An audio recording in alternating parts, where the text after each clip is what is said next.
Hallelujah. Okay, ಲೂಕನು ಬರೆದ ಸುವಾರ್ತೆ 19ನೇ ಅಧ್ಯಾಯದಿಂದ 19ನೇ ಅಧ್ಯಾಯ 29ನೇ ವಚನದಿಂದ 35ರವರೆಗೂ ನಾವು ನೋಡಿಕೊಳ್ಳೋದಾದ್ರೆ, ಇಲ್ಲಿ ಯೇಸು ಯೆರೂಸಲೇಮಿಗೆ ಅರಸನಾಗಿ ಪ್ರವೇಶ ಮಾಡುವಂತ ಒಂದು ಸಮಯ. ಯೇಸು ಅರಸನಾಗಿ ಯೆರೂಸಲೇಮಿಗೆ ಪ್ರವೇಶ ಮಾಡುವಂತ ಸಮಯದಲ್ಲಿ ಸತ್ಯವೇದ ಹೇಳ್ತದೆ, ಅವನು ತನ್ನ ಇಬ್ಬರು ಶಿಷ್ಯರಿಗೆ ಒಂದು ಆಜ್ಞೆಯನ್ನು ಕೊಡ್ತಾನೆ. ಈ ಹಳ್ಳಿಯ ಒಳಗೆ ನೀವು ಹೋಗಿ, ಎದುರಿಗೆ ಇರುವಂತ ಹಳ್ಳಿಯ ಒಳಗೆ ಹೋಗಿ, ಅಲ್ಲಿ ಕಟ್ಟಲ್ಪಟ್ಟಂತ ಕತ್ತೆಯನ್ನ, ಬೈಬಲ್ ಹೇಳ್ತದೆ ಸ್ಪಷ್ಟವಾಗಿ, ಕತ್ತೆಯ ಮರಿಯನ್ನ. ಓದಿ ಯಾರಾದ್ರು?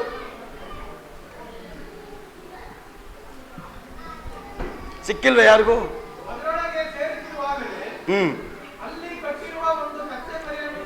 29ನೇ ವಚನದಿಂದ ಓದಿ ಬ್ರದರ್.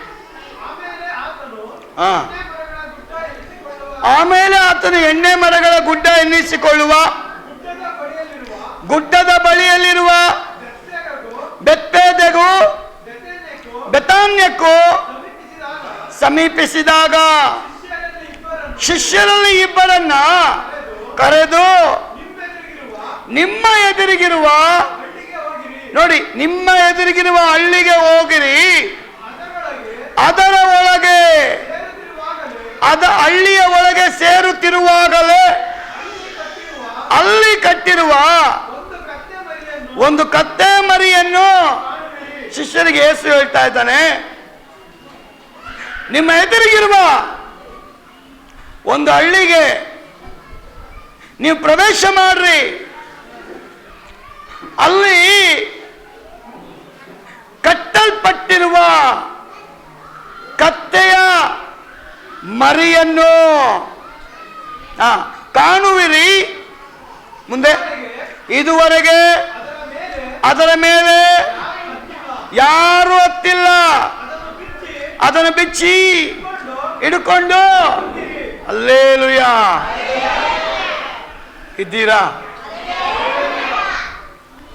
ಯೇಸು ಎಲ್ಲಿಗೆ ಪ್ರವೇಶ ಮಾಡ್ತಾ ಇದ್ದಾನೆ? ಯೇಸು ಎಲ್ಲಿಗೆ ಪ್ರವೇಶ ಮಾಡ್ತಾ ಇದ್ದಾನೆ?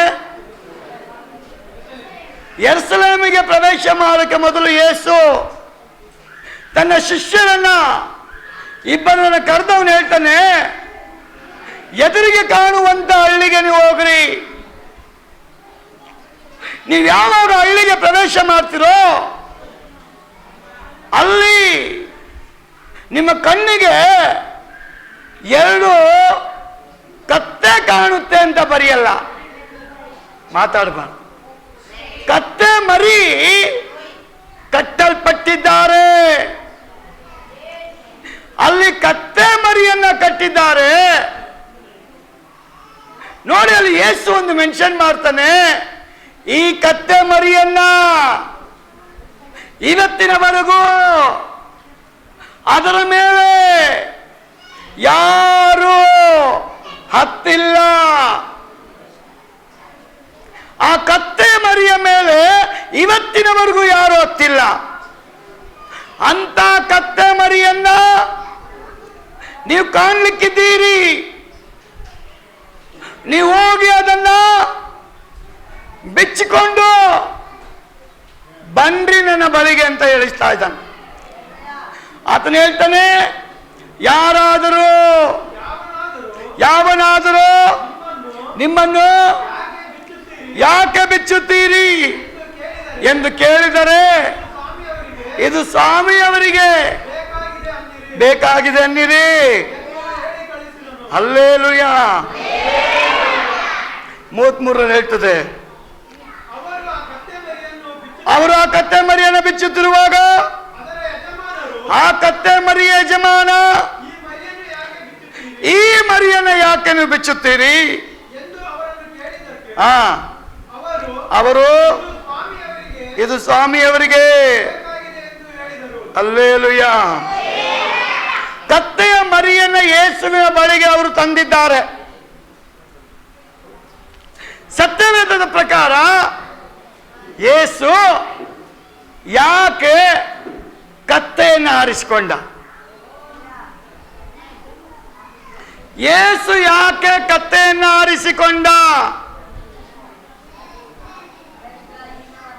ಅದರಲ್ಲಿ ಯಾಕೆ ಯೇಸು ಕತ್ತೆ ಮರಿಯನ್ನೇ ಆರಿಸಿಕೊಂಡ? ಬೇರೆ ಯಾವ ಪ್ರಾಣಿ ಇರಲಿಲ್ವಾ? ಒಂಟೆ ಇರಲಿಲ್ವಾ?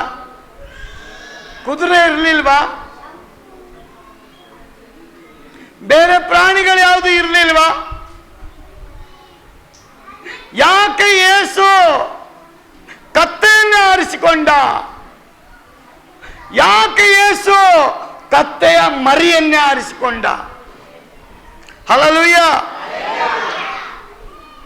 ಅದರಲ್ಲಿ ಯೇಸು ಸ್ವಾಮಿಯ ವಚನ ಹೇಳ್ತದೆ, ಶಿಷ್ಯರಿಗೆ ಹೇಳ್ತಾ ಇದ್ದಾನೆ, ಹಳ್ಳಿ ಒಳಗೆ ಹೋಗಿ ನಿಮ್ಮ ಕಣ್ಣೆದುರಿಗೆ 2 ಕತ್ತೆ ಅಂತ ಬರೆಯಲ್ಲ, ಕತ್ತೆ ಮರಿಯನ್ನ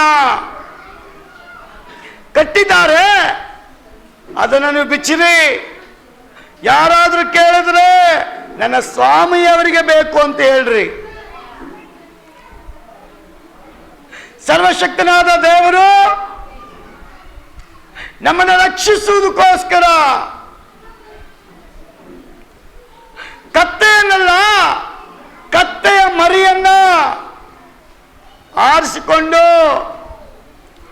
ಯೆರೂಸಲೇಮ್ ನಗರಕ್ಕೆ ಪ್ರವೇಶ ಮಾಡುವಂತ ಸಂದರ್ಭ, ಕತ್ತೆಯನ್ನು ಹತ್ತುವುದಕ್ಕೆ ಮುಂಚಿತವಾಗಿ ತನ್ನಂತವರು ಕತ್ತೆ ಮೇಲೆ ಬಟ್ಟೆಯನ್ನು ಹಾಸ್ತಾರೆ. ಯೇಸು ಹತ್ತುವುದಕ್ಕೆ ಮುಂಚಿತವಾಗಿ ಹತ್ತಿ ಆ ಯೆರೂಸಲೇಮ್ ಬೀದಿಯಲ್ಲಿ ಪ್ರವೇಶ ಮಾಡುವಾಗ ತಮ್ಮ ಬಟ್ಟೆಗಳನ್ನು ಹಾಸುತ್ತಾ ಗರಿಗಳನ್ನು ಹಿಡಿಯಲ್ಪಟ್ಟವರಾಗಿ ಕರ್ತಾದಿ ಕರ್ತನಿಗೆ ಹಲ್ಲೆಲೂಯ ಹೋಸಾನ, ನನ್ನ ಕರ್ತನಿಗೆ ಹೋಸಾನ, ಜಯ ಕೊಡುವ ದೇವರಿಗೆ ಹೋಸಾನ, ಬಿಡುಗಡೆ ಮಾಡುವವನಿಗೆ ಹೋಸಾನ, ಶಾಪ ಮುರಿಯುವವನಿಗೆ ಹೋಸಾನ, ಸಮಾಧಾನ ಕೊಡುವವನಿಗೆ ಹೋಸಾನ, ಆರೋಗ್ಯ ಕೊಡುವವನಿಗೆ ಹೋಸಾನ. ಕತ್ತೆ ಒಂದು ಶಾಪಕ್ಕೆ ಒಳಪಟ್ಟ ಪ್ರಾಣಿ. ಕತ್ತೆ ಶಾಪಕ್ಕೆ ಒಳಪಟ್ಟ ಪ್ರಾಣಿಯಂತೆ, ಭಾರ ಹೊರುವಂತ ಪ್ರಾಣಿ, ಕೂಗನ್ನು ಕೇಳದೆ ಇರುವಂತ ಪ್ರಾಣಿ, ಮೊಂಡಾದ ಪ್ರಾಣಿ, ಬೆಂಡಾಗದೇ ಇರತಕ್ಕ ಪ್ರಾಣಿ,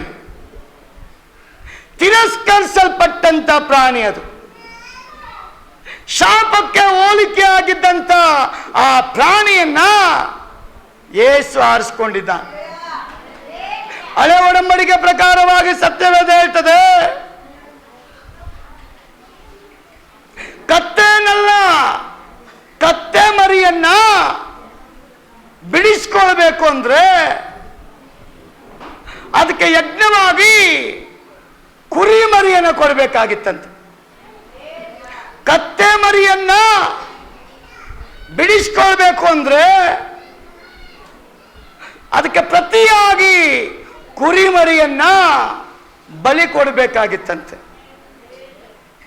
ಒಂದು ವೇಳೆ ಕುರಿ ಮರಿಯನ್ನ ಬಲಿ ಕೊಡಕ್ಕಾಗದೆ ಹೋದ್ರೆ ಆ ಕತ್ತೆ ಮರಿಯ ಕುತ್ತಿಗೆಯನ್ನ ಮುರಿದು ಸಾಯಿಸಬೇಕಾಗಿತ್ತಂತೆ. ಕಾರಣ ಮನುಷ್ಯನ ಪಾಪ ಶಾಪ ಮುರಿಯಲ್ಪಡುವುದಕ್ಕೋಸ್ಕರ. ಅದಕ್ಕೆ ಪರಲೋಕದಿಂದ ಇಳಿದು ಬಂದ ರಕ್ಷಕನು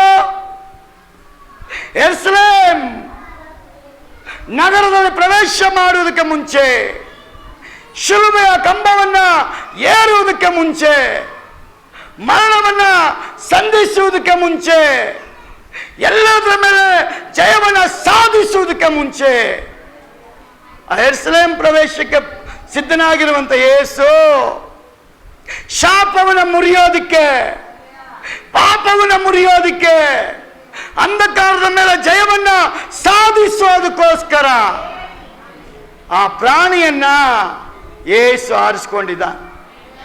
ಅದಕ್ಕೆ ಪ್ರತಿಯಾಗಿ ಹಳೆ ಒಡಂಬಡಿಕೆ ಹೇಳ್ತದೆ, ಕತ್ತೆ ಮರಿಯನ್ನ ನೀವು ಶಾಪ ಮುರಿಯುವುದಕ್ಕೋಸ್ಕರ ರಕ್ಷಿಸಿಕೊಳ್ಳಬೇಕಾದರೆ ಒಂದು ಕುರಿ ಮರಿಯನ್ನ ಬಲಿ ಕೊಡಬೇಕಾಗಿತ್ತಂತೆ. ಕತ್ತೆ ಮೇಲೆ ಇವಾಗ ಯಾರು ಕೂತ್ಕೊಳ್ತಾ ಇದ್ದಾರೆ? ಆ ಯೇಸುನ ಸ್ಥಾನಿಕನಾದ ಯೋಹಾನ ಏನಂತ ಹೇಳ್ತಾನೆ? ಅಗೋ ಯಜ್ಞಕ್ಕೆ ಸಿದ್ಧವಾಗಿರುವಂತ ಕುರಿಮರಿ, ಅಗೋ ಯಜ್ಞಕ್ಕೆ ಸಿದ್ಧವಾಗಿರುವಂತ ಕುರಿಮರಿ ಅಂತ ಯೇಸುವನ್ನು ನೋಡಿ ಸ್ಥಾನಿಕನಾದ ಯೋಹಾನ ಮಾತನಾಡ್ತಾನೆ. ಹಾಗಾಗಿರೋದ್ರಿಂದ ನಮ್ಮೆಲ್ಲರ ಶಾಪವನ್ನ ಮುರಿಯೋದಿಕ್ಕೆ, ಪಾಪವನ್ನು ತೆಗೆಯೋದಿಕ್ಕೆ, ಮರಣವನ್ನು ತೆಗೆಯೋದಿಕ್ಕೆ, ಅಂಧಕಾರದ ಕತ್ತಲೆಯನ್ನು ತೆಗೆಯೋದಿಕ್ಕೆ, ಕತ್ತಲೆಯಿಂದ ಬೆಳಕಿಗೆ ತರೋದಕ್ಕೆ, ಶಾಪದಿಂದ ಆಶೀರ್ವಾದಕ್ಕೆ, ಮರಣದಿಂದ ಜೀವದ ಕಡೆಗೆ ತರೋದಕ್ಕೋಸ್ಕರ ಯೇಸು ಯಾವ ಪ್ರಾಣಿನ ಆರಿಸ್ಕೊಂಡಿದ್ದಾನ್ರಿ? ಕತ್ತೆಯ ಮರಿಯನ್ನ. ಕತ್ತೆ ಮರಿ ಮೇಲೆ ಯಾರು ಕೂತ್ಕೊಳ್ತಾ ಇದ್ದಾರೆ? ಯಜ್ಞದ ಕುರಿಮರಿ. ಒಂದು ಹಲ್ಲೆಲೂಯಾ ಬರ್ಲಿ. ಅರ್ಥ ಆಗುತ್ತಾ ನಾನು ಹೇಳೋದು? ಕತ್ತೆ ಮರಿ ಮೇಲೆ ಯಾರು ಕೂತ್ಕೊಳ್ತಾ ಇದ್ದಾರೆ? ಯಜ್ಞದ ಕುರಿಮರಿ. ಕತ್ತೆ ಮೂಲಕವಾಗಿ ಶಾಪನ ಮಾರ್ಪಡಿಸೋದಕ್ಕೋಸ್ಕರ ಅದು ಯಾತ ಹೇಳ್ತಾನೆ, ಆ ಕತ್ತೆ ಮರಿಯ ಮೇಲೆ ಇವತ್ತಿನವರೆಗೂ ಯಾರು ಹತ್ತಿಲ್ಲ. ಆ ಕತ್ತೆ ಮರಿ ಮೇಲೆ ಇವತ್ತಿನವರೆಗೂ ಯಾರು ಹತ್ತಿಲ್ಲ. ಆ ಕತ್ತೆ ತಿರಸ್ಕರಿಸಲ್ಪಟ್ಟ ಪ್ರಾಣಿ, ಮುಂಡಾದ ಪ್ರಾಣಿ, ಶಾಪಗ್ರಸ್ತವಾದ ಪ್ರಾಣಿ. ಇವತ್ತು ಎಲ್ಲ ಮನೆಗಳಲ್ಲಿ ಪ್ರಾಣಿ ಹೆಸರು ಹೇಳ್ತಾರೆ. ಹೇಳ್ತಾರ ಇಲ್ಲ? ಕತ್ತೆ ಅಂತ ಹೇಳ್ದೇ ಇರೋರು ಯಾರಾದ್ರು ಇದ್ದೀರಾ? ಗಂಡನಿಗೆ ಹೆಂಡತಿ ಕತ್ತೆ ಅಂತಾಳೆ, ಹೆಂಡತಿಗೆ ಗಂಡ ಕತ್ತೆ ಅಂತಾನೆ, ಇವರಿಬ್ರು ಸೇರಿ ಮಕ್ಕಳಿಗೆ ಕತ್ತೆ ಅಂತಾರೆ. ಎಷ್ಟೋ ಮನೆ ಮಕ್ಕಳ ಅಪ್ಪ ಅಮ್ಮನ ಕತ್ತೆ ಅಂತಾರೆ, ಪಕ್ಕದ ಮನೆಯವ್ರ ಕತ್ತೆ ಅಂತಾರೆ. ಎಲ್ಲಾರ್ಗು ನಾವು ಕತ್ತೆ ಕತ್ತೆ ತರ ಇದನ್ನು ನೋಡ್ರಿ ಅಂತೀವಿ. ಇವನ್ ಕತ್ತೆ ರೀ, ಬುದ್ಧಿ ಇಲ್ಲ ಅಂತೀವಿ. ಹಲ್ಲೆಲೂಯಾ. ಕತ್ತೆಗೆ ಬುದ್ಧಿ ಇದೆಯಾ? ಇಲ್ಲ. ಕತ್ತೆ ಶಾಪಗ್ರಸ್ತ ಪ್ರಾಣಿ. ಎಷ್ಟೇ ಭಾರ ಹಾಕಿದ್ರು ಸುಮ್ಮನೆ ಇರ್ತದೆ, ರಕ್ತ ಸುರಿತಾ ಇದ್ರು ಸುಮ್ಮನೆ ಇರ್ತದೆ. ಅದಕ್ಕೆ ಹೇಳೋದು, ಇವನ್ ಕತ್ತೆ ತರ ಸಾರ್, ಇವನಿಗೇನು ಮಾಡಿದ್ರು ಗೊತ್ತಾಗಲ್ಲ. ಇವನಿಗೆ ಕತ್ತೆ ಬುದ್ಧಿ ಅಂತೀವಿ. ಬೈತೀರ ಇಲ್ಲ ನೀವು? ಎಲ್ಲೋಗಿತ್ತು ನಿನ್ನ ಬುದ್ಧಿ? ಕತ್ತೆ ಅಂತೀವಿ. ಕತ್ತೆ ಹೆಸರು ಹೇಳ್ದಾರನ್ ಯಾರು ಇಲ್ಲ. ಆ ಕತ್ತೆ ಶಾಪ ಮುರಿಯತಕ್ಕ ಒಂದು ಪ್ರಾಣಿ ಆಗಿ ದೇವರು ನೇಮಿಸಿದ. ಅದರ ಮೇಲೆ ಇವಾಗ ಯಾರು ಕೂತಿದ್ದಾರ್ರಿ? ಯಜ್ಞದ ಕುರಿಮರಿ. ನಮ್ಮ ಶಾಪ ಮುರಿಬೇಕಾ? ಕತ್ತೆ ಮರಿಯ ಮೇಲೆ ಕೂತಂತ ಯೇಸು ಯೆರೂಸಲೇಮಿಗೆ ಪ್ರವೇಶ ಮಾಡುವಾಗ ಸಾಧಾರಣವಾಗಿ ಜನ ಗೌರವಿಸಿಲ್ಲ, ಅಸಾಧಾರಣವಾಗಿ. ಸತ್ಯವೇದ ಹೇಳ್ತದೆ, ಕತ್ತೆ ಮೇಲೆ ಕೂರುವುದಕ್ಕೆ ಮುಂಚೆ ಗರಿಗರಿಯ ರೇಷ್ಮೆ ಸೀರೆಗಳನ್ನ, ರೇಷ್ಮೆಗೆ ಸಂಬಂಧಪಟ್ಟಂತ ಬಟ್ಟೆಗಳನ್ನ ಕತ್ತೆ ಮೇಲೆ ಹಾಕಿ ನಡೆಯುವಾಗ ಹಿಂದೆ ಮತ್ತು ಮುಂದೆ ತಮ್ಮ ಬಟ್ಟೆಗಳನ್ನು ಹಾಸುತ್ತಾ ಕೈಯಲ್ಲಿ ಗರಿಗಳನ್ನ ಹಿಡಿದುಕೊಂಡು ಕರ್ತನಿಗೆ ಓಸಾನ ಅಂತ ಯಾರು ಗೊತ್ತಾ ಆಡಿದ್ದು? ಯೇಸುವನ್ನ ಮನಪೂರ್ತಿಯಾಗಿ ಪ್ರೀತಿ ಮಾಡಲ್ಪಟ್ಟವರು, ಯೇಸುವನ್ನ ಗೌರವಿಸಲ್ಪಟ್ಟವರು, ಯೇಸುವನ್ನ ಆರಾಧನೆ ಮಾಡುವಂತವರು, ಯೇಸುವಿನ ಮೇಲೆ ನಂಬಿಕೆ ಇಟ್ಟಂತವರು. ಇವನೇ ನಮ್ಮ ರಕ್ಷಕ, ಇವನೇ ನಮ್ಮ ಬಿಡುಗಡೆ ಮಾಡುವವನು, ಇವನೇ ನಮಗೆ ಜಯ ಕೊಡುವವನು, ಇವನೇ ಶಾಪದಿಂದ ಬಿಡಿಸಿ ರಕ್ಷಿಸಿ ಕಾಪಾಡುವವನು ಅಂತ ಯಾರೆಲ್ಲ ನೆನೆಸ್ಕೊಂಡ್ರು ಅವರ ಕೈಯಲ್ಲಿ ಗರಿ ಇದ್ದಿತ್ತು, ಅವರು ಹೃದಯ ಬಿಚ್ಚಿಕೊಟ್ಟಿದ್ರು, ಅವ್ರು ತಮ್ಮ ವಸ್ತ್ರಗಳನ್ನ ಅವನ ಮುಂದೆ ಹಾಕಿಬಿಟ್ರು. ನೀನ್ ನಮಗಾಗಿ ಇಷ್ಟೆಲ್ಲ ಮಾಡ್ತಾ ಇದ್ಯಾ ಅಂದ್ರೆ ನಮ್ದೆಲ್ಲ ನಿಂದಿದೆ ಅಂತ. ಆದ ಕಾರಣ ಇವತ್ತು ಇಡೀ ಪ್ರಪಂಚ ಕ್ರಿಸ್ತನನ್ನು ಪ್ರೀತಿ ಮಾಡುವಂಥವರು ಕೈಯಲ್ಲಿ ಗರಿ ಹಿಡಿದ್ರೆ ಪ್ರಯೋಜನ ಇಲ್ಲ. ಗರಿ ಏನ್ ಸಂಕೇತ? ಗರಿ ಯಾವುದಕ್ಕೆ ಸಂಕೇತ? ಗರಿ ಉತ್ಸಾಹಕ್ಕೆ, ಸಮಾಧಾನಕ್ಕೆ, ಸಂತೋಷಕ್ಕೆ, ತೃಪ್ತಿಗೆ, ಬಿಡುಗಡೆಗೆ, ಉತ್ತೇಜನ ಪಡಿಸೋದಕ್ಕೆ. ಹಸಿರು ನಿಮ್ಮ ಕಣ್ಣಿಗೆ ತಂಪಂತೆ, ನಿಮಗೆ ತೃಪ್ತಿ ಪಡಿಸುತ್ತಂತೆ. ಅದಕ್ಕೆ ಯೇಸು ಕತ್ತೆಗೆ ನಾನು ಹಸಿರಾದ ಹುಲ್ಲಿನ ಜಾಗದಲ್ಲಿ ಕರ್ಕೊಂಡು ಹೋಗ್ತೀನಿ ಅಂತ ಹೇಳಿದ್ನ.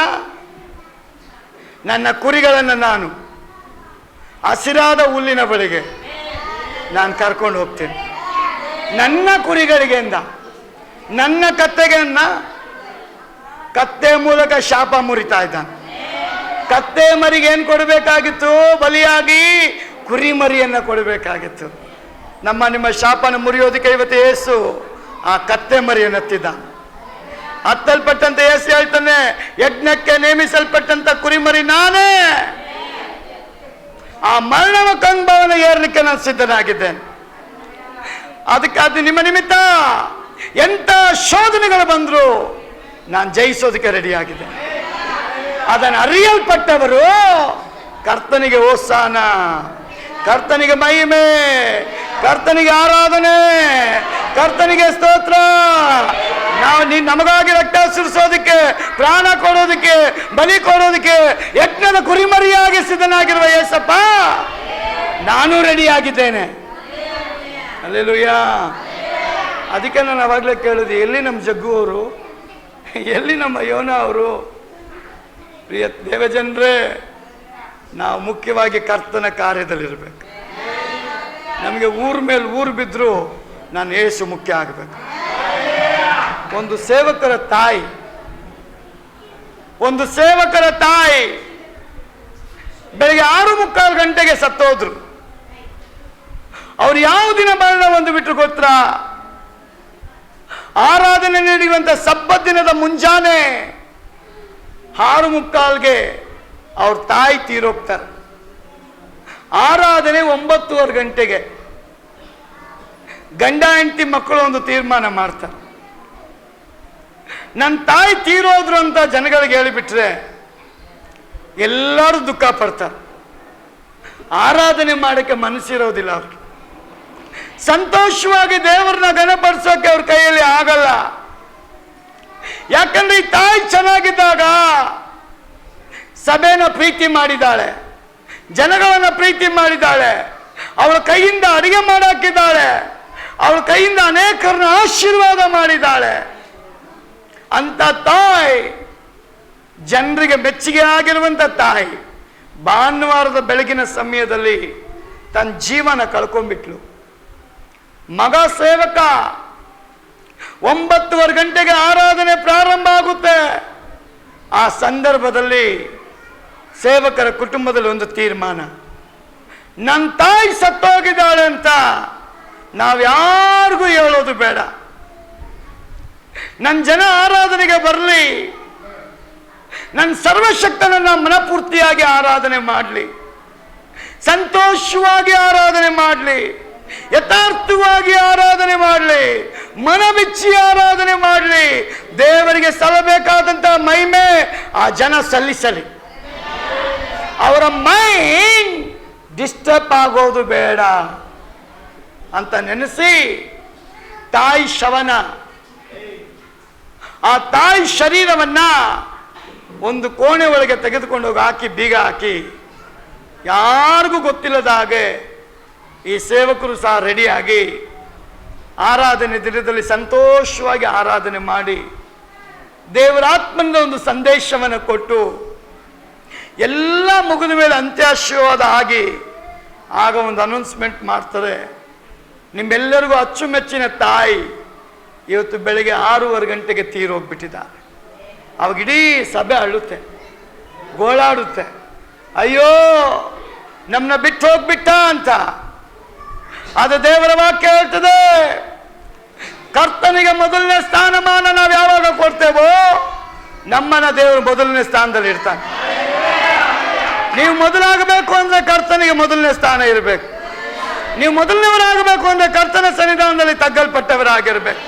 ಅದಕ್ಕೆ ಪೌಲ ಹೇಳ್ತಾನೆ, ದೇವರ ತ್ರಾಣಗಳ ಹಸ್ತದ ಕೆಳಗೆ ನಿಮ್ಮನ್ನ ತಗ್ಗಿಸಿ ಒಪ್ಪಿಸಿಕೊಡ್ರಿ. ಅಹಂಕಾರದಿಂದಲ್ಲ, ಜಂಬದಿಂದಲ್ಲ, ಹೆಚ್ಚಿಸುವಿಕೆಯಿಂದಲ್ಲ, ಗರ್ವದಿಂದಲ್ಲ, ಹೆಮ್ಮೆಯಿಂದಲ್ಲ, ನಾನು ಅಂತ ಅಲ್ಲ, ಏನು ಗೊತ್ತಿಲ್ಲದವನಾಗಿ ಕರ್ತನ ಮುಂದೆ ಮೌನವಾಗಿದ್ರೆ ನಿಮ್ಮ ಮೌನ ದೊಡ್ಡ ಜಯವನ್ನು ಕೊಂಡುತ್ತಾರೆ. ಇಸ್ರಾಯೇಲ್ ಜನಗಳಿಗೆ ದೇವರು ಅದೇ ಹೇಳ್ಕೊಟ್ಟಿದ್ದು. ಮೋಸಸ್, ನನ್ನ ಜನಗಳಿಗೆ ಹೇಳು, ನಾನಿರುವಾಗ ನೀವ್ಯಾರು ಮಾತಾಡಬಾರ್ದು, ನಾನಿರುವಾಗ ನೀವು ಮಾತಾಡಬಾರ್ದು, ನಾನು ನಿಮ್ಮ ಮುಂದೆ ಇದ್ದಾಗ ನೀವು ನನ್ನ ಹಿಂದೆ ಇರಬೇಕು. ಹೇಗೆ ಯುದ್ಧ ಮಾಡ್ತೀನಿ ಅಂತ ನೀವು ನೋಡ್ಬೇಕು. ನಾನು ಯುದ್ಧ ಮಾಡುವಾಗ ನೀವು ಸೈಲೆಂಟ್ ಆಗಿರ್ಬೇಕು. ಆಗ ನಾನು ಹೇಳ್ತೀನಿ, ಯುದ್ಧ ನಂದು, ಜಯ ನಿಮ್ಮದು. ಒಂದಲ್ಲೇಲು ಹೇಳ್ರಿ, ಯುದ್ಧ ದೇವರದು, ಜಯ ನಮ್ಮದು. ಅಲ್ಲೇಲುಯ್ಯ. ನಿಮ್ಮ ಲೈಫಲ್ಲಿ ಎಂಥ ಹೋರಾಟಗಳು ಬರಲಿ, ನೀವು ಯಾವಾಗಲೂ ಹೇಳಬೇಕು, ನನ್ನ ದೇವ್ರ ಮುಂದೆ ಇದ್ದಾನೆ. ನಿಮ್ಮ ಲೈಫಲ್ಲಿ ಎಂಥ ಕಷ್ಟಗಳು ಬರಲಿ, ನೀವು ಹೇಳಬೇಕು, ನನ್ನ ದೇವ್ರ ಮುಂದೆ ಇದ್ದಾನೆ ಅಂತ. ನಿಮ್ಮ ಶರೀರದಲ್ಲಿ ರೋಗಗಳು ಬರಲಿ, ನೀವು ಹೇಳಬೇಕು, ನನ್ನ ದೇವ್ರ ಮುಂದೆ ಇದ್ದಾನೆ ಅಂತ. ದೇವರನ್ನ ಓವರ್ಟೇಕ್ ಮಾಡಿ ನೀವು ಮುಂದೆ ಹೋದ್ರೆ ದೇವರು ನಿಮ್ಮನ್ನ ಮುಂದೆ ಬರೋಕ್ಕೆ ಇಷ್ಟಪಡೋದಿಲ್ಲ. ಇಸ್ರಾಯೇಲ್ ಜನ ಯೆರೂಸಲೇಮಿನಲ್ಲಿ ಯೇಸು ಪ್ರವೇಶ ಮಾಡುವಾಗ ಯೇಸುವನ ಮನಪೂರ್ತಿಯಾಗಿ ಅರಿಯಲ್ಪಟ್ಟವರು ತಮ್ಮನ್ನು ಮರೆತು ತಮ್ಮ ಬಟ್ಟೆಗಳನ್ನು, ಬೆಲೆ ಬಾಳುವಂಥ ವಸ್ತ್ರಗಳನ್ನು ಅವನ ಕಾಲ ಕೆಳಗೆ ಹಾಕಿ ಅವನನ್ನು ಗೌರವಿಸ್ತಾರೆ. ಅವನಿಗೆ ಗರಿಗಳನ್ನ ತಂದು ಹಲ್ಲೆಲೂಯಾ ಸ್ತೋತ್ರ ಮಾಡ್ತಾರೆ, ಓಸಾನ ಆಡ್ತಾರೆ. ಅಂತರಾಳದಿಂದ ಸಂತೋಷ ಭರಿತರಾಗಿ ಕಣ್ಣೀರಾಕಿ ದೇವರನ್ನ ಮಹಿಮೆ ಪಡಿಸ್ತಾರೆ. ಕಾರಣ, ದೇವರೇ ನೀನೇ ಅಲ್ವ ನಮ್ಮ ರಕ್ಷಕ, ನೀನೇ ನಮ್ಮ ವಿಮೋಚಕ, ನೀನೇ ನಮ್ಮ ಪಾಪ ಪರಿಹಾರಕ, ನಮ್ಮನ್ನ ಬಿಡಿಸಿಕೊಳ್ಳೋನು ನೀನೊಬ್ಬನೇಪ್ಪ. ನಮಗೋಸ್ಕರ ಆ ಕಲ್ವಾರಿ ಶಿಲುಬೆ ಮೇಲೆ ಹತ್ತೋದಕ್ಕೆ ಸಿದ್ಧನಾಗಿದೆಯಲ್ಲ. ಆ ಕತ್ತೆ ಮರಿಯ ಮೇಲೆ ಯಜ್ಞದ ಕುರಿಮರಿ ಕೂತಿದ್ದ. ಕಾರಣ ನಮ್ಮೆಲ್ಲರ ಶಾಪವನ್ನು ಮುರಿಯೋದಕ್ಕೆ, ನಮ್ಮೆಲ್ಲರ ಶಾಪವನ್ನು ಮುರಿಯೋದಕ್ಕೋಸ್ಕರ. ಅದಕ್ಕೆ 38ನೇ ವಚನ ಹೇಳ್ತದೆ, ಕರ್ತನ ಹೆಸರಿನಲ್ಲಿ ಬರುವ ಅರಸನಿಗೆ ಆಶೀರ್ವಾದ, ಪರಲೋಕದಲ್ಲಿ ಏನಂತೆ, ಪರಲೋಕದಲ್ಲಿ ಮಂಗಳ, ಮೇಲಿನ ಲೋಕದಲ್ಲಿ ಮಹಿಮೆ ಎಂದು ಮಹಾ ಶಬ್ದದಿಂದ. ಯಾರು ಕೊಂಡಾಡೋದು ಗೊತ್ತಾ ನಿಮ್ಗೆ? ಯಾರು ಗೊತ್ತಾ ಕೊಂಡಾಡೋದು? ನಿಜವಾದ ರೆವಲೇಷನ್, ನಿಜವಾದ ಪ್ರಕಟಣೆ. ನಿಜವಾಗ್ಲೂ ಯಾರಿಗೆ ಅಡ್ವಾನ್ಸ್ ಆಗಿ ನನ್ನ ರಕ್ಷಕ ಇವನೇ, ಇವನು ಬಿಟ್ಟರೆ ಬೇರೆ ಯಾರಿಲ್ಲ ಅಂತ ತಿಳ್ಕೊಂತಾರೋ ಅವರಿಗೆ ರಹಸ್ಯವನ್ನ ದೇವರು ತಿಳಿಸ್ಕೊಡ್ತಾನೆ. ಆ ಪರಲೋಕದ ರಹಸ್ಯ ತಿಳಿಸ್ಕೊಡ್ತಾನೆ. ಆ ಪರಲೋಕದ ದೇವರ ರಹಸ್ಯ ಗೊತ್ತಿರೋನು ದೇವರ ಆಲಯ ಬಿಟ್ಟು ಹೋಗೋದೇ ಇಲ್ಲ. ಆ 3 ಆರಾಧನೆ ಆದರೂ 3 ಆರಾಧನೆಯಲ್ಲಿ ಇರ್ತಾನೆ, 4 ಆರಾಧನೆ ಆದರೂ 4 ಆರಾಧನೆಯಲ್ಲಿ ಇರ್ತಾನೆ. ಆ ರೆವಲ್ಯೂಷನ್ ದಾವೀದ್ ಹೇಳ್ತಾನೆ, ದೇವರೇ ನಿನ್ನ ಆಲಯದಲ್ಲಿ ಆ ಬಾಗಿಲಲ್ಲಿ ಇರ್ತೀನಪ್ಪ, ಆಲಯದಲ್ಲಿ ನೀನು ಮುಂದೆ ಇರಲ್ಲ ದೇವರೇ, ಬಾಗಿಲ ಬಳಿಯಲ್ಲಿ ಇರ್ತೀನಿ, ಅಲ್ಲಿ ನಾನು ನಿನ್ನನ್ನು ನನ್ನ ಮುಂದೆ ಇಟ್ಕೊಳ್ತೀನಪ್ಪ. ನಾನು ಬಾಗಿಲ ಹತ್ರ ಇರ್ತೀನಿ, ನಿನ್ನನ್ನು ನನ್ನ ಮುಂದೆ ಇಟ್ಕೊಳ್ತೇನೆ. ನನ್ನ ಕಣ್ಣು ತೆಗೆದ್ರೆ ಸಾಕು, ನನ್ನ ಮುಂದೆ ನೀನೇ ಕಾಣಬೇಕಪ್ಪ. ನನ್ನ ಕಣ್ಣು ತೆಗೆದ್ರೆ ನೀನು ಕಾಣಬೇಕು ದೇವರೇ, ನೀನು ಬಿಟ್ಟು ಬೇರೆ ಯಾರು ಬೇಡ. ಆ ರೆವಲ್ಯೂಷನ್ ಬಂದಂಥವ್ರು ಹೇಳ್ತಾರೆ, ಕರ್ತನ ಹೆಸರಿನಲ್ಲಿ ಬರುವ ಅರಸನಿಗೆ ಆಶೀರ್ವಾದ, ಪರಲೋಕದಲ್ಲಿ ಮಂಗಳ, ಮೇಲಿನ ಲೋಕದಲ್ಲಿ ಮಹಿಮೆ ಎಂದು ಮಹಾ ಶಬ್ದದಿಂದ ದೇವರನ್ನ ಅವ್ರು ಕೊಂಡಾಡಿದ್ರಂತೆ. ಹಲ್ಲೆಲೂಯಾ. ಹಾಗಾದ್ರೆ ಇವತ್ತು ನೀವು ಆತ್ಮ ಪರವಶರಾಗಿ ಆರಾಧನೆ ಮಾಡುವಾಗ ನಿಮ್ಮ ಮನೆಯವರಿಗೆ ಅದು ಇಷ್ಟ ಆಗಲ್ಲ, ನಿಮ್ಮ ಬಂಧುಗಳಿಗೆ ಅದು ಇಷ್ಟ ಆಗಲ್ಲ, ನಿಮ್ಮ ಫ್ರೆಂಡ್ಸ್ಗೆ ಅದು ಇಷ್ಟ ಆಗಲ್ಲ. ಎಷ್ಟೊಂದು ಮನೆಯವ್ರು ಗಲಾಟೆ ಮಾಡ್ತಾರೆ, ಏನು ಲಬ ಲಬ ಲಬ ಲಬ ಅಂತ ಕೂಗ್ತೀಯ ಅಂತ, ಏನು ಬಾಯಿ ಬಡ್ಕೊಂತೀಯ ಅಂತ, ಏನು ಒದ್ದಾಡ್ತೀಯ ಅಂತ, ಏನು ಹಿಂಗಾಡ್ತೀಯ ಅಂತ. ಕ್ರಿಸ್ತನ ನಿಮಿತ್ತ, ಕ್ರಿಸ್ತನ ನಿಮಿತ್ತ ನಿಮ್ಮ ಮನೆಯಲ್ಲಿ ನಿಮ್ಮ ಹೆಂಡತಿ ಮಕ್ಕಳೇ, ಗಂಡ, ಬಂಧುಗಳು, ಸ್ನೇಹಿತರು ಒಂದು ವೇಳೆ ನಿನ್ನನ್ನು ಕುರಿತು ಮಾತನಾಡೋದಾದ್ರೆ ನಿಶ್ಚಯವಾಗಿ ಒಂದು ಮಾತು ಹೇಳ್ತಾನೆ, ನಿಮಗೆ ದೇವರ ಶಕ್ತಿ ಜಾಸ್ತಿ ಆಗುತ್ತೆ, ನಿಮಗೆ ದೇವರ ಶಕ್ತಿ ಜಾಸ್ತಿ ಆಗುತ್ತೆ. Hallelujah, hallelujah. ಆದ ಕಾರಣ ನಿಮ್ಮನ್ನ ಜನ ಕತ್ತೆ ಅಂತ ಬೈದಿದ್ದಾರ, ಕತ್ತೆ ಮೇಲೆ ಯೇಸು ಕೂತಿದ್ದಾನೆ. ನಿಮ್ಮನ್ನ ಕತ್ತೆ ಕತ್ತೆ ಕತ್ತೆ ಅಂದ್ರೆ, ನಿಮ್ಮ ಅತ್ತೆ ನಿಮ್ಮನ್ನ ಕತ್ತೆ ಅಂದ್ರೆ ನಿಮ್ಮ ಮೇಲೆ ಯೇಸು ಕೂತಿದ್ದ. Hallelujah, hallelujah. ಎಲ್ಲ ಫೋಟೋಗಳ ಮೇಲೆ ಯಾವುದು ಇದೆ? ಹುಲಿ ಇದೆ, ಆದರೆ ನಿಮ್ಮ ಮೇಲೆ ಯೂದ ಕುಲದ ಸಿಂಹ ಇದೆ. ಯಾರು ಆಮೇಲೆ ಹೇಳಲೇ ಇಲ್ಲ. ಎಲ್ಲರ ಮೇಲೆ ಈ ಹುಲಿ ಐತ್ರಿ, ನಿಮ್ಮ ಮೇಲೆ ಯಾರು ಕೂತವನ್ರಿ? ನಿಮ್ಮ ಮೇಲೆ ಯೂದ ಕುಲದ ಸಿಂಹ ಕೂತಿದ್ದಾನೆ. Hallelujah, hallelujah. ಯೂದ ಕುಲ ಸಿಂಹ ಕೂತ್ರೆ ನಿಮ್ಮ ಶಾಪ ಮುರಿಯಲ್ಪಡ್ತು, ನಿಮ್ಮ ಮರಣ ಮುರಿಯಲ್ಪಡ್ತು, ನಿಮ್ಮ ಅಸಮಾಧಾನ ಮುರಿಯಲ್ಪಡ್ತು, ನಿಮಗೆ ಎದುರಾಗಿ ಬರುವಂತ ವೇದನೆ, ಕಾಯಿಲೆ, ರೋಗ ಇವೆಲ್ಲ ಮುರಿಯಲ್ಪಡ್ತು. ಅದು ಇರಲ್ಲ, ಅವುಗಳು ಇರಲ್ಲ. ಯಾಕಂದ್ರೆ ಸೈತಾನ್ಗೂ ಗೊತ್ತಿಲ್ಲ ಅದು. ಅವನು ಕತ್ತೆ ಮೇಲೆ ಕೂತಂತ ಯೇಸುನ ನೋಡ್ದ, ಇವನೊಂದು ಕುರಿ ಮರಿ ಅನ್ಕೊಂಡ. ಯಾವಾಗ 2 ಪರ್ದೆ ಅರಿಯಲ್ಪಡ್ತೋ ಅವನು ನೋಡ್ತಾನೆ, ಅಯ್ಯೋ ಇಷ್ಟು ದಿನ ನಾನು ಯುದ್ಧ ಮಾಡಿದ್ದು ಕುರಿ ಮರಿ ಅಲ್ಲ, ನಾನಿಲ್ಲಿ ಅವ್ರಿಗೂ ಯುದ್ಧ ಮಾಡಿದ್ದು ಯೂದ ಕುಲದ ಸಿಂಹ ಬಳಿ. ಇವನು ಕುರಿ ಮರಿ ಅಲ್ಲ, ಇವನು ಯೂದ ಕುಲದ ಸಿಂಹ. ಹಾಗಾದ್ರೆ ಯೂದ ಕುಲದ ಸಿಂಹವನ್ನ ಇವತ್ತು ಶತ್ರು ಯಾರಲ್ಲಿ ನೋಡ್ಬೇಕಂತ ದೇವರು ಬಯಸ್ತಾ ಇದ್ದಾನೆ ಗೊತ್ತಾ?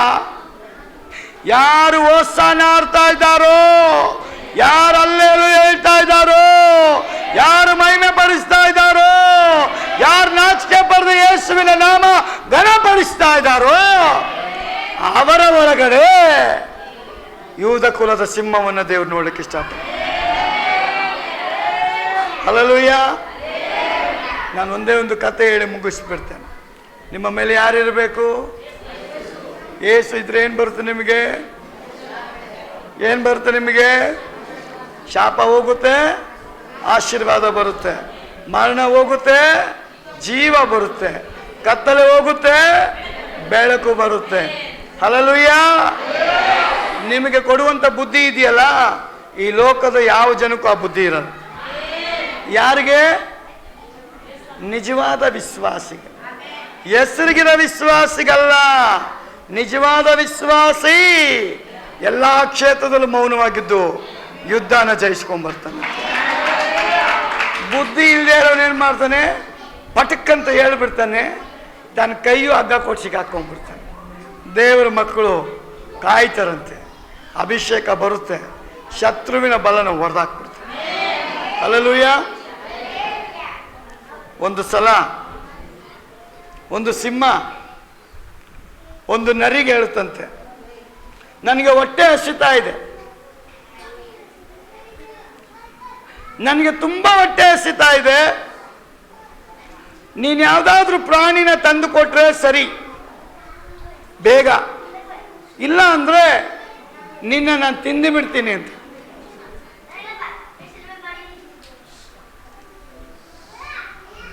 ಇದ್ದೀರಾ? ನೀನ್ ಬೇಗ ಏನ್ ತರಬೇಕು?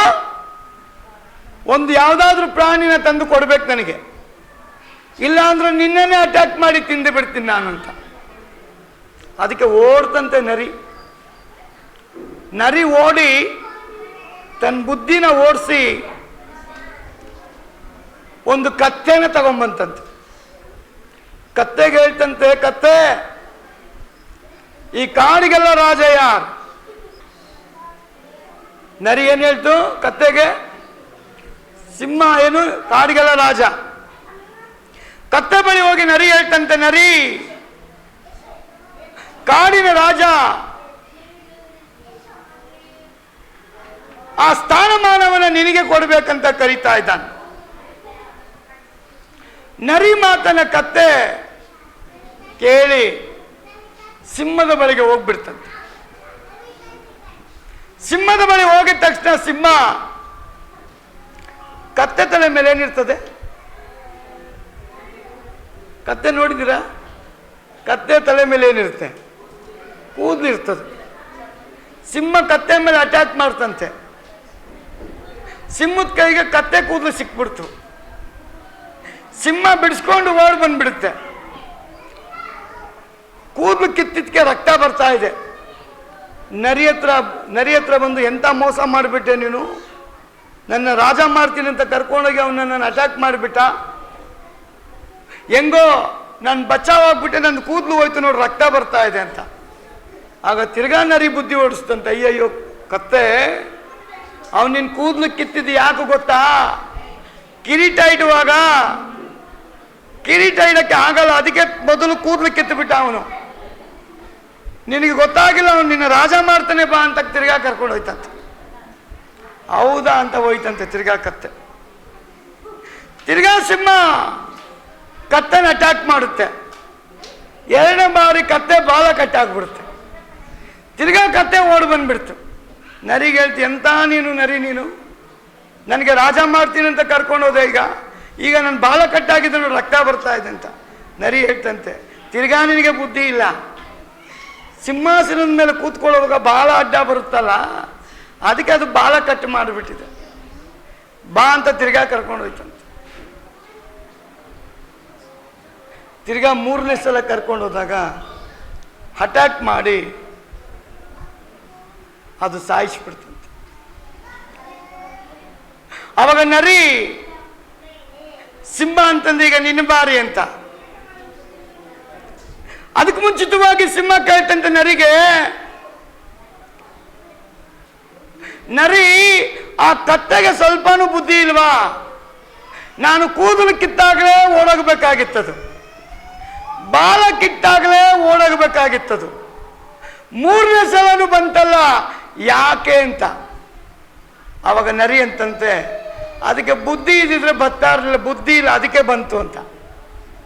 ವಿಶ್ವಾಸಿಯೇ, ದೇವರ ವಾಕ್ಯ ಹೇಳ್ತದೆ, ಶತ್ರು ನಿಮ್ಮನ್ನು ಪದೇ ಪದೇ ಅಟ್ಯಾಕ್ ಮಾಡ್ತಾ ಇದ್ದಾನೆ. ನಿಮ್ಮಲ್ಲಿ ಯಾರಿಗಾದ್ರೂ ಜ್ಞಾನ ಇಲ್ವಾ? ದೇವರನ್ನ ಕೇಳಿಕೊಳ್ಳ್ರಿ. ದೇವರ ಅಂಗಿಸದೆ ತನ್ನ ಮಕ್ಕಳಿಗೆ ಜ್ಞಾನ ಕೊಡ್ತಾನಂತೆ. ಶತ್ರು ಯಾವ ಆಂಗಲಲ್ಲಿ ಬಂದ್ರು ಅವನ್ನ ಮುರಿಯತಕ್ಕ ಜ್ಞಾನ ವಿಶ್ವಾಸಿಗೆ ಮಾತ್ರ ದೇವ್ರು ಕೊಡ್ಲಿಕ್ಕೆ ಸಾಧ್ಯ. ಪರಿಶುದ್ಧವಂತರಿಗೆ ಮಾತ್ರ ದೇವ್ರು ಕೊಡ್ಲಿಕ್ಕೆ ಸಾಧ್ಯ. ನೀತಿವಂತರಿಗೆ ಮಾತ್ರ ದೇವರು ಕೊಡ್ಲಿಕ್ಕೆ ಸಾಧ್ಯ.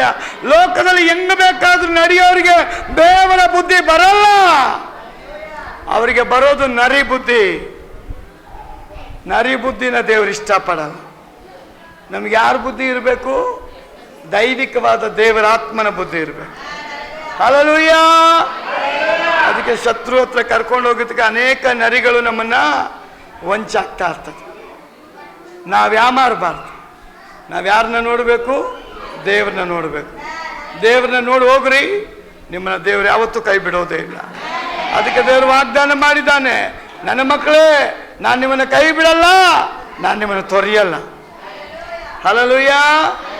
ಯುಗದ ಸಮಾಪ್ತಿಯ ದಿನದವರೆಗೂ ನಾನು ನಿಮ್ಮ ಸಂಗಡ ಇರ್ತೇನೆ. ದೇವರ ವಾಗ್ದಾನಕ್ಕೆ ಅನುಗುಣವಾಗಿ ಮನಪೂರ್ತಿಯಾಗಿ ನಮ್ಮ ದೇವರಿಗೆ ವರ್ಷಕ್ಕೊಂದು ಗರಿ ಹಿಡಿದು ಓಸಾನ ಆಡೋದು ಬೇಡ. ಹಗಲು ರಾತ್ರಿ ನಮ್ಮ ಹೃದಯದ ಒಳಗಿಂದ ಅವನಿಗೆ ಓಸಾನ ಬರಬೇಕು. ಹಲ್ಲೆಲೂಯಾ. ಓಸಾನ ಎಲ್ಲಿ ಬರಬೇಕು? ಆಲಯಕ್ಕೆ ಬಂದಾಗ ಮಾತ್ರ ಅಲ್ಲ, ನಮ್ಮ ಹೃದಯದಲ್ಲಿ ಯಾವಾಗಲೂ ಅವನಿಗೆ ಓಸಾನ ಇರಬೇಕು, ಅವನಿಗೆ ಹಲ್ಲೆಲೂಯಾ ಇರಬೇಕು, ಅವನಿಗೆ ಮಹಿಮೆ ಇರಬೇಕು. ಯಾಕಂದ್ರೆ ಸತ್ಯವೇದ ಹೇಳ್ತದೆ, ಘನತೆಗೆ ಮಹಿಮೆಗೆ ಯೋಗ್ಯನು ಯೇಸು ಒಬ್ಬನೇ. ಹಲ್ಲೆಲೂಯಾ. ನಾವೆಲ್ಲ ಎದ್ದು ನಿಂತುಕೊಳ್ಳೋಣ. ದೇವರ ವಾಕ್ಯದ ಮೂಲಕ ನಿಮ್ಮನ್ನು ಆಶೀರ್ವದಿಸಿ. ಅರಸನಾಗಿ ಬರುವಂತ ಯೇಸುವಿಗೆ ಆತ್ಮ ಪರವಶನಾಗಿ ನೀನು ಸನ್ಮಾನ ಮಾಡ್ತೀಯ, ಗೌರವಿಸ್ತೀಯ, ಮಹಿಮೆ ಪಡಿಸ್ತೀಯ. ನಮ್ಮನ್ನು ಪರೀಕ್ಷೆ ಮಾಡಿಕೊಳ್ಳೋಣ, ನಮ್ಮ ಬಲಗೈನ ಮೇಲೆ ಕೆತ್ತೋಣ. ದೇವರೇ, ನಮ್ಮನ್ನು ಒಪ್ಪಿಸಿಕೊಡ್ತೇನೆ. ನಮಗೋಸ್ಕರ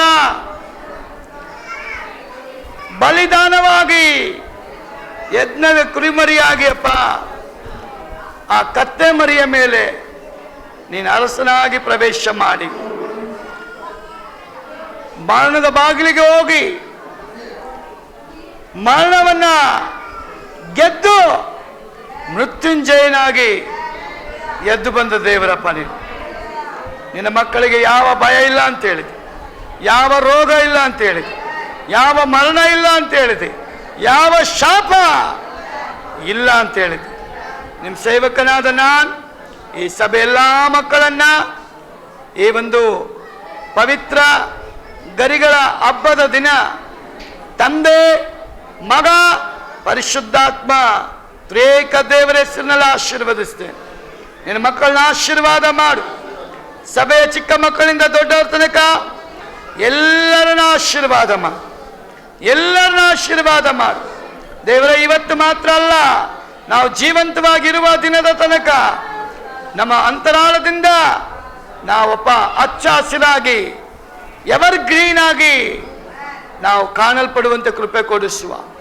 ಹಚ್ಚ ಹಸಿರಾಗಿರುವಂತ ಗರಿಗಳನ್ನು ಹಿಡಿಯಲ್ಪಟ್ಟಂತ ಹೌದು ಎಲ್ಲ ಕೈಗಳಲ್ಲಿ ನಿನ್ನ ಸಮಾಧಾನವನ್ನ, ಸಂತೋಷವನ್ನ, ನೆಮ್ಮದಿಯನ್ನ, ಸಮೃದ್ಧಿಯನ್ನ, ನಿನ್ನ ವಾಗ್ದಾನಗಳನ್ನ, ನಿನ್ನ ಪ್ರವಾದನೆಯನ್ನ ನೀನು ನೆರವೇರಿಸುವ ದೇವರಿಸುವ.